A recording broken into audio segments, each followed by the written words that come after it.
En nombre del Padre, del Hijo y del Espíritu Santo. Amén.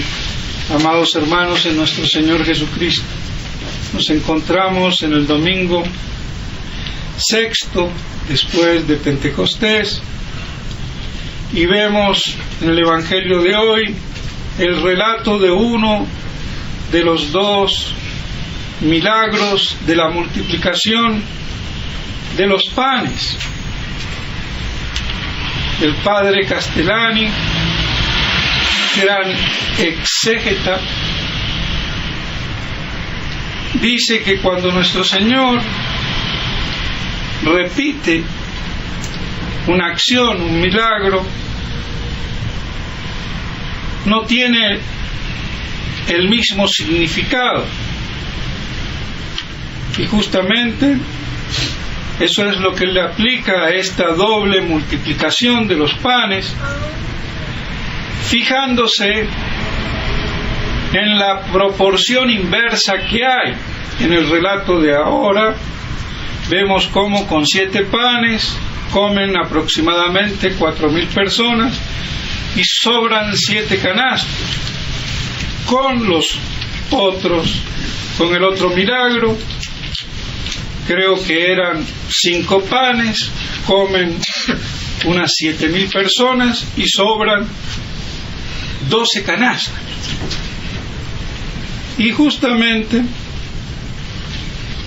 esa proporción inversa muestra cómo con menos materia, con menos cosas, nuestro Señor produce mayor efecto. A menos panes come más gente y sobran más canastos. Y aquí nos trae una lección de cómo en la iglesia no son necesarios los medios abundantes, los medios ricos que llamaba el hereje Maritain, porque hay que decirlo, gran filósofo disquetomista, pero en el fondo creo que no lo fue. Conocía a Santo Tomás, pero si hubiera sido un verdadero discípulo de Santo Tomás, no lo hubiera traicionado, malinterpretado. Entonces, mi conclusión es que sabía mucho, pero que no era profundamente tomista. Y por eso el gran desastre de él, con esa imagen de tomista y paseándose por todo el mundo, y que es el padre del Vaticano II, de la dignidad del hombre y de la libertad religiosa. Y eso que al final se quejó, digo esto de paso, de que habían hecho una herejía al no decir consubstancial y poniendo de la misma naturaleza. Si él mismo se horrorizó, como cuando una mujer se horroriza de quedar encinta, pero ¿de qué te vas a horrorizar, mijita, si estuviste parrandeando todo el carnaval? Entonces pasa lo mismo. Intelectualmente muchos se horrorizan de los efectos de los hijitos y no se dan cuenta que son producto de los principios, de las acciones que antes se tienen. Y así le pasó al pobre Maritain, que vivía en un monasterio allá en Toulouse y de gran fama de católico, y vean, el padre del Concilio Vaticano II. Pero aquí tiene razón cuando habla de los medios ricos contrastado con los medios pobres. Y así tenemos que si la multiplicación de los panes no es solamente el símbolo de la Eucaristía, sino que es en consonancia con ese símbolo de multiplicación de nuestro Señor en su presencia real y substancial en todas las hostias consagradas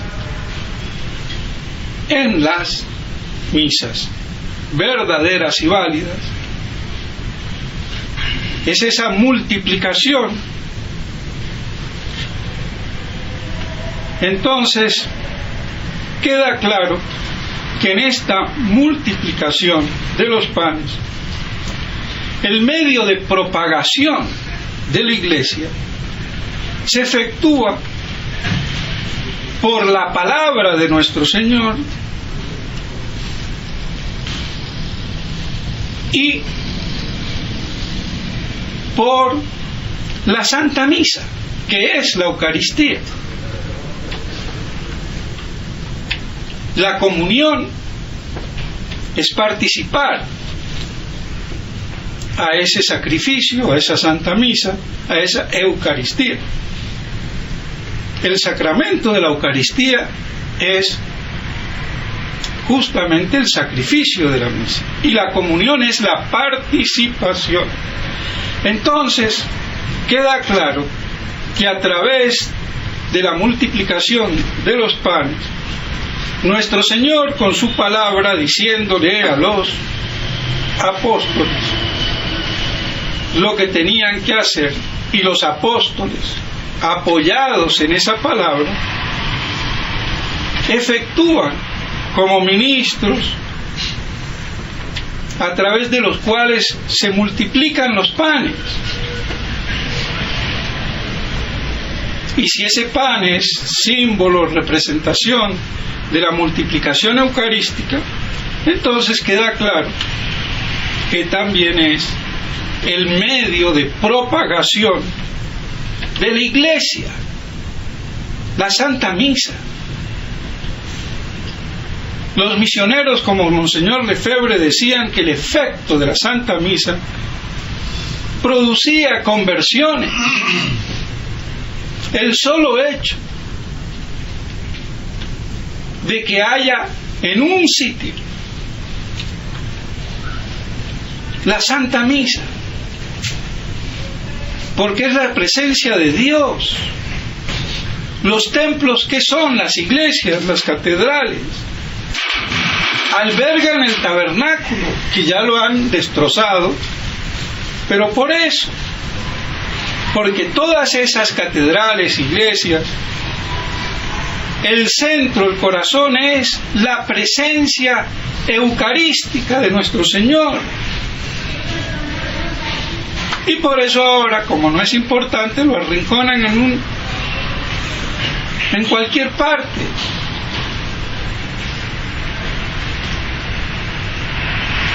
Han separado, han dividido, han modernizado, han adulterado la Santa Misa. Hay una impugnación a la Santa Misa, que la voy a recordar. No es solamente el problema de la materia y de la forma, y de la discusión si la forma fue cambiada, que lo fue cambiada, y según Santo Tomás, la fórmula es todo, y no porque diga es parte integrante, solamente es esencial lo uno. Si yo digo que el cuerpo humano es todo, y después porque diga que la cabeza es parte integrante del cuerpo, diga no es esencial, entonces se la corto y no pasa nada. Así de estúpidos son nuestros teólogos. Y esto lo digo porque me da indignación que grandes teólogos caigan en estas estupideces y desconocen a otros teólogos como Gonet, que dice lo que yo digo sin las imágenes que yo hago para explicitar. Pero él dice que es todo, es parte integral de la oración, pero no quiere decir que porque sea parte integral de la fórmula o de consagración ya no sea esencial. La cabeza es o no es parte integral del cuerpo humano. ¿Y es esencial, sí o no? ¿O un hombre puede vivir sin cabeza? Pues bueno, aparte de ese problema y de la intención, está el problema fundamental del significado, porque los sacramentos son signos sensibles que significan ex opere operato la gracia que producen. Y eso es una definición dogmática de fe. Y si un sacramento no tiene esa significación como signo sensible que produce por la acción que se opera la gracia que significa porque no la significa, ¿en qué quedamos?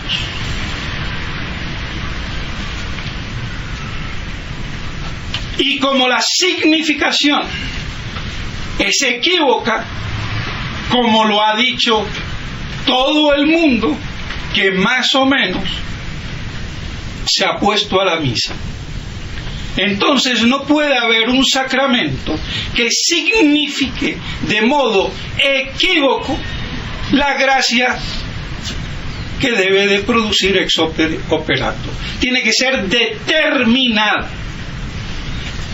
Su significación no puede ser ambigua, equívoca. Si lo es inválida, absolutamente inválida. Y ese es el argumento más fuerte, más litúrgico, para decir que la nueva misa es inválida.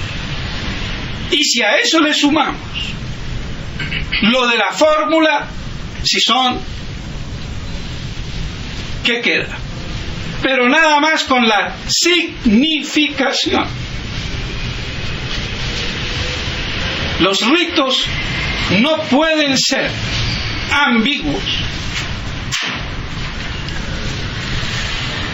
Y por eso todo el contexto del rito, aparte del rito esencial, está el rito ceremonial que envuelve como un regalo bien envuelto en un paquete. ¿Para qué me sirve el envoltorio? Para protegerlo, para que no se dañe lo que hay adentro. Pues lo mismo pasa con el rito ceremonial. Está para envolver lo esencial y protegerlo. ¿Y cómo lo protege? De sus significaciones ambiguas que pueda haber. Entonces se excluyen con ese envoltorio litúrgico sacramental esas dudas o posibles desviaciones de la entelequia humana en su discurrir. Por eso la Iglesia no permite que los ritos se toquen. Y si se tocan con una intención adversa a la Iglesia, se produce lo que pasó con los anglicanos, que pervertieron el sacramento de la ordenación, y por eso León XIII dijo que eran inválidas. Ahora, ¿por qué esto hoy no se dice claramente? Porque al principio puede haber falta de perspicacia teológica, porque a uno lo pilló el terremoto durmiendo. Pero ya que llevamos un buen rato, ya es hora que despertemos. Y si no despertamos, quiere decir que hay un problema en la cabecita. Y como yo no tengo ese problema en la cabecita, lo digo. A ver si los otros captan algo y se dan cuenta de lo que acontece. Lo mínimo que se puede decir es que hay una total incertidumbre en todo lo sacramental del cambio litúrgico. Es lo mínimo. Pero si eso se niega, como la certidumbre de la legitimidad de la autoridad que lo promulgó, pero si yo quito esa duda, incertidumbre y digo que es legítimo, ¿qué estoy haciendo? El juego al enemigo.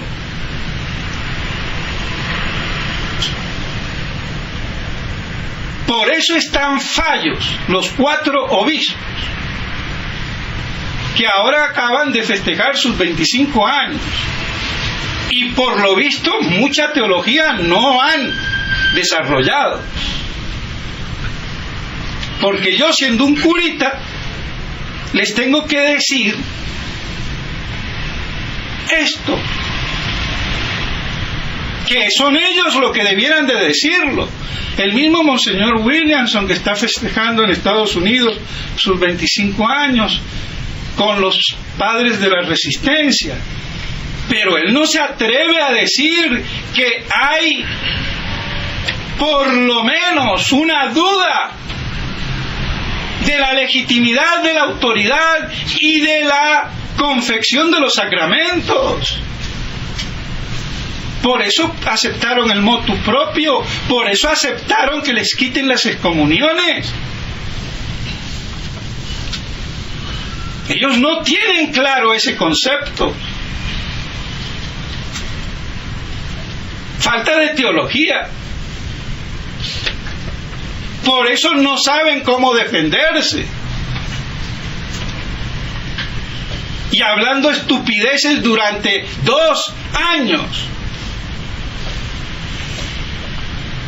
Porque lo primero que hago es plantear los problemas como son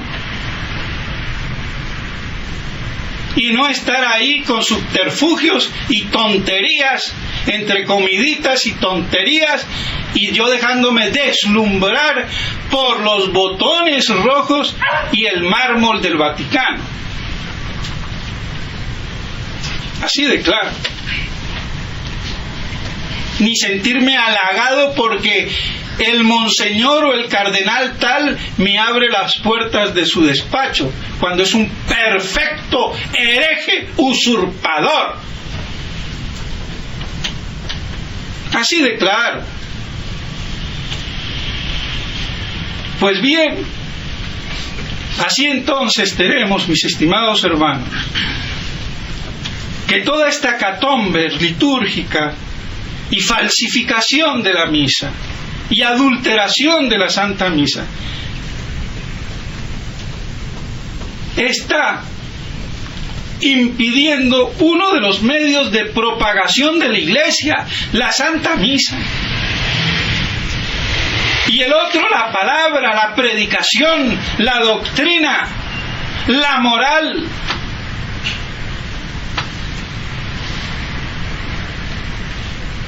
La catequesis.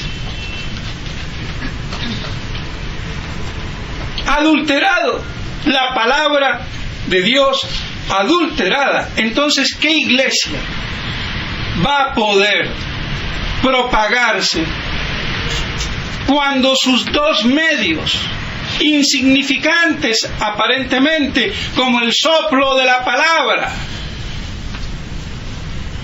o la Santa Misa, no se tienen o se mantienen? ¿Qué iglesia se va a propagar? ¿Y qué iglesia va a subsistir como tal? Por eso la nueva iglesia posconciliar no es la iglesia católica, apostólica y romana. Y si fuera la iglesia católica y apostólica y romana, ustedes, mis estimados hermanos, se han equivocado de lugar y de sacerdote. Y no solamente de lugar y de sacerdote conmigo, aquí y ahora. Se han equivocado desde hace más de 20 o 30 años, con la fraternidad sacerdotal San Pío X, con Monseñor Lefebvre, con Monseñor de Castromayer. Se han equivocado.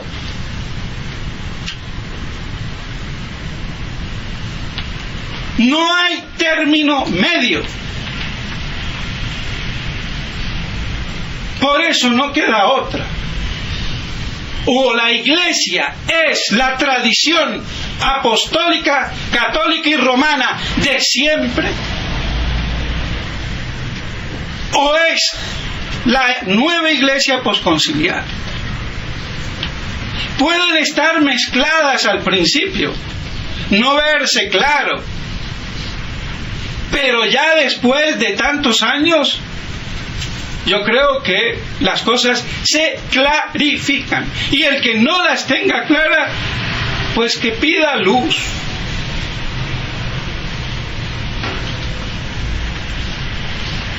Gracias a Dios yo me di cuenta cuando entré a los 26 años a ECON, que iba a ECON porque ningún seminario, ni en Colombia, ni en el mundo, servía para un pito. Eso lo tenía claro, y por eso iba a ECON.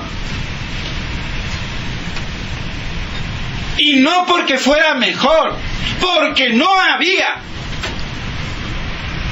ni aquí, ni en el mundo. ¿Por qué? Ahora, claro, no todos los que entran con esa convicción. ¿Para qué entran? Váyanse a los otros seminarios. Así de claro. Porque, ¿qué pasa? Lo que acontece ahora con Monseñor Felé, Smithberger, Lorenz y compañía, han profanado la obra de Monseñor Lefebvre y han traicionado a la Iglesia. Y así festejan ellos sus 25 años mal habidos. Maldición de Dios. Si no se retractan, malditos los cuatro. Si no hablan claro, óiganlo bien. Monseñores, la Iglesia no se la van a merendar, ni los modernistas ni ustedes.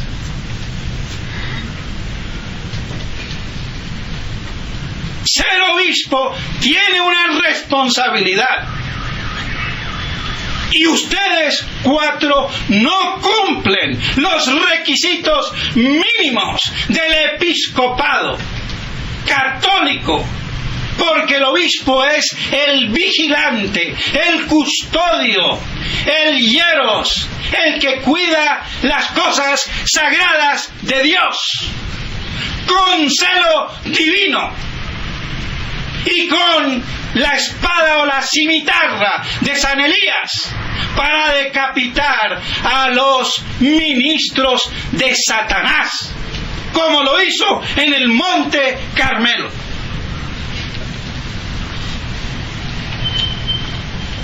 Así que déjense de festejar un cuarto de siglo en esta inconsistencia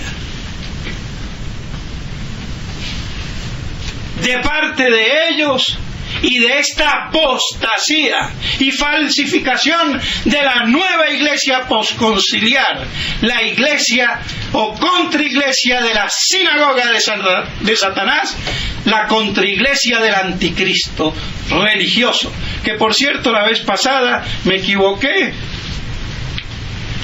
como un error de voz, no de pensamiento. Quise decir que el peor era el religioso y dije que era el político. Siempre he dicho que el peor es el anticristo religioso, la bestia de la tierra. Mucho peor, como lo dice el padre Lacunza. porque ese es el que marca y ese es el que mata el alma. El otro ni marca ni mata el alma, matará el cuerpo, pero no el alma, que el alma se mata con la apostasía.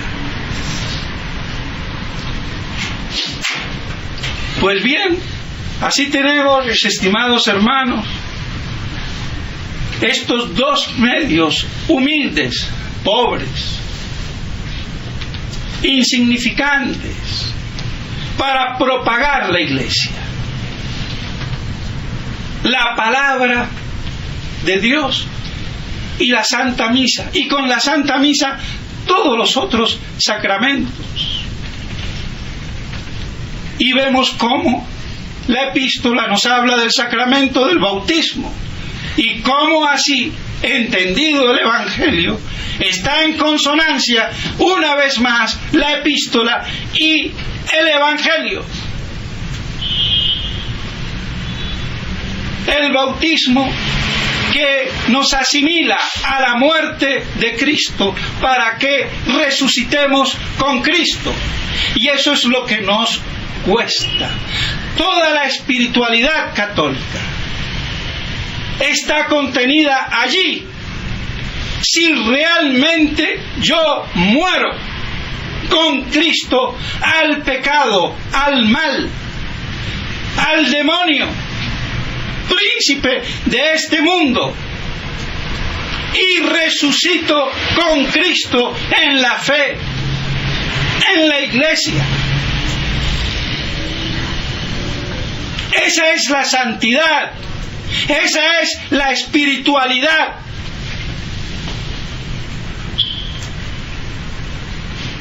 Si no entendemos eso, no entendemos nada. Y no entendemos nada porque no lo ponemos en práctica, ni ustedes ni yo, porque nos cuesta hacer morir al hombre viejo que llevamos adentro. Esa es la triste historia del ser humano. Por eso la necesidad de Cristo y su Iglesia, y del bautismo, de morir, y del bautismo, como siempre la Iglesia lo ha dicho. Está el bautismo sacramental, pero también está el bautismo del martirio y del deseo, aunque eso está negado y no me voy a meter aquí, aunque algún día me voy a tener que meter, pero por ahora no lo voy a hacer. Pero que quede bien claro, porque ese bautismo de deseo está siendo negado en los Estados Unidos, y ya fue condenado ese padre Feni o Fini, como se diga, en los años 50. Y ahora resultan gente muy buena, muy capaz, muy inteligente, muy trabajadora, pero que dicen esta tamaña herejía. ¡Qué increíble! Yo no lo entiendo. El hereje es el que elige lo que le gusta. Es como cuando uno lo invitan a un banquete y le sirven la comida y viene el mal educado y dice: esto no me gusta, o esto es lo que me gusta. Mal educado, porque uno se lo come todo y no separa esto me gusta y no me gusta. Eso diríamos gente corroncha, ordinaria o inculta, aunque lo vemos mucho. La persona culta nunca dice no me gusta. El hereje es lo mismo. Esto me gusta y esto no me gusta. Y toman de la doctrina lo que les gusta. Por eso son herejes. Y hay que pedirle a Dios de no ser hereje. Si yo digo alguna herejía, que la puedo decir porque no soy infalible, perdón, Dios mío. Y que me la hagan ver y me la tengo que retractar.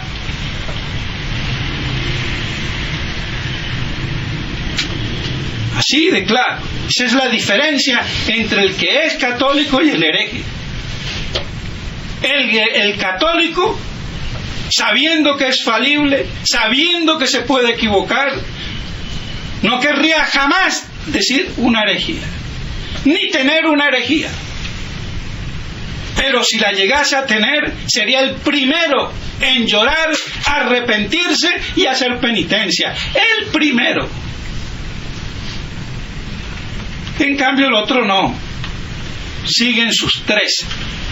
Pues bien, mis estimados hermanos, vemos cómo así la Santa Iglesia se debe de propagar con estos medios, y no con la propaganda, con la política, con el poder, con los reyes de la tierra que deben de servir a Cristo. Pero los sirven y los dessirven. San Constantino el Grande, gran emperador de Roma, no hizo lo indecible por la Iglesia Católica, la bien sirvió, unificó el imperio, la religión, convocó al Concilio de Nicea. ¿Y qué hizo después? La dessirvió, apoyó a los enemigos de Nicea, a los enemigos de San Atanasio, apoyó a Eusebio, Arriano, amigo de Arrio, y le abrió las puertas de Constantinopla a Arrio. Borró con el codo lo que escribió con la mano, y así salió Juliano el Apóstata, sobrino de él. Si no, no se explica. Y así siempre pasa.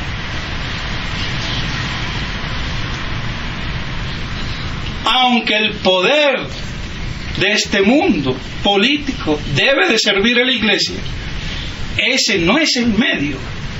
El medio será siempre la predicación y la Santa Misa, que es lo que hicieron los misioneros cuando vinieron a estas tierras de América, apoyados por el brazo secular, por los reyes, pero la propagación por la palabra y la Santa Misa. Y ahora es otra cosa, es la propaganda, la televisión, la buena imagen. Hasta Monseñor Felé le cambia la imagen a la fraternidad.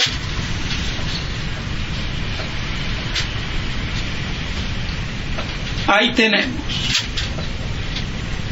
Pues bien, mis estimados hermanos, eso es entonces lo que las dos multiplicaciones de los panes nos dicen. Esa proporción inversa a menor cantidad de cosas, de criatura, mayor efecto y expansión. Por eso la Iglesia pudo ser fundada por 12 apóstoles.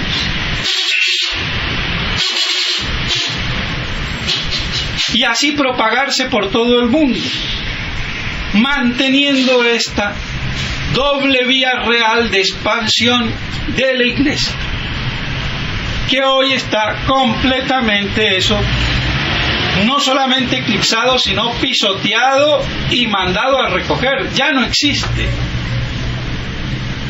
La palabra de Dios no existe, solamente en aquellos pocos tradicionalistas, que son 4 gatos locos en el mundo entero. Somos 4 gatos locos, que no vamos a reconquistar a nada ni a nadie, a mantenernos en nuestras 13 para morir, si es necesario, como mártires. Es todo, dando testimonio de la verdad. Punto. Pero ¿qué somos? Cuán ridículo entonces también esa partecita de la reconquista. Y cuando sabemos que la única restauración es la apocalíptica, según los parámetros que ya he explicado de San Pablo. Pues bien, mis estimados hermanos, que nos mantengamos firmes en la palabra de Dios y en su santa misa. Y así se podrá multiplicar el pan de vida sacramental de nuestro Señor para ser comulgado, participado por los fieles, por los creyentes. Pidámosle a la Santísima Virgen María que nos ayude a mantenernos como ella al pie de la cruz en esta segunda crucifixión de la Iglesia. Crucifixión segunda de nuestro Señor en su cuerpo místico que es la Iglesia, y de la cual la Santísima Virgen es la madre de la Iglesia y madre sacramental del sacerdote, porque si es sacramentalmente alter Christus, tiene por lógica consecuencia teológica que ser madre sacramental del sacerdote. ¿Ven para qué sirve la teología? Y poderse así, si hubiese un verdadero papa y verdadera jerarquía, formular un dogma, como muchos dogmas se han formulado así. Porque la teología no es más que el racionar a lo que da la revelación, la palabra de Dios. Si yo razono sin la palabra de Dios, hago filosofía. Si razono con la palabra de Dios, hago teología. Pues bien, mis estimados hermanos, que estas cosas nos ayuden para mantenernos. Por eso la Santa Misa es fundamental, y la predicación.